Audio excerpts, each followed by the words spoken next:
your exposure is limited, so your ideas become limited. So hence the reason why... As a young boy at the age of 6 or 7 or 10, how that, because you've grown up in a small business, you saw a family who were working hard, how that the work ethic, that is one, and then second, how the practice of being regular on time, how that determination of discipline came through, and that has helped you in setting up your business and growing and having very different locations, West Perth, KL, and then Punjab. Tell me that narrative or story. Sure. Yeah. So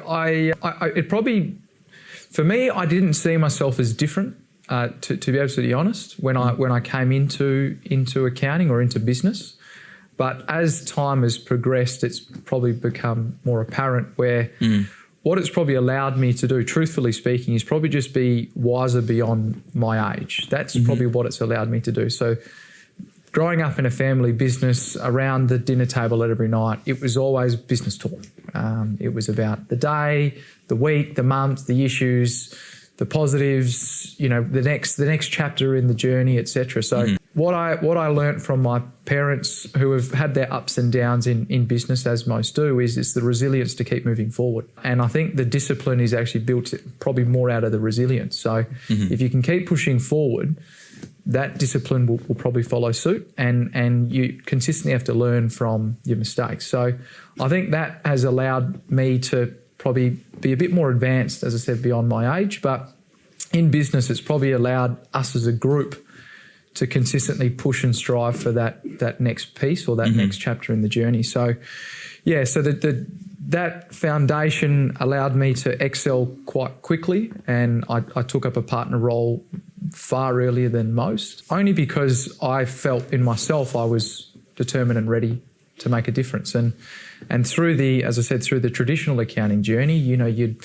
build a book and you'd get to 40, 50, 60 years of age, and then you might consider retirement, et cetera, whereas what I'm trying to build, as I said, is a generational business. And to do that, if you limit yourself just to Perth, your exposure is limited, so your ideas become limited. So hence the reason why I jumped on a plane and went to Malaysia. Never been to Malaysia in my life, and went there with our Chief Operation Officer, Henry, and we were on a mission to establish a business in Malaysia to give them an opportunity as well, right? So being in Malaysia, you would never necessarily get exposed to an Australian tax system or a West Australian business, and ultimately it's an opportunity for them to grow as people too.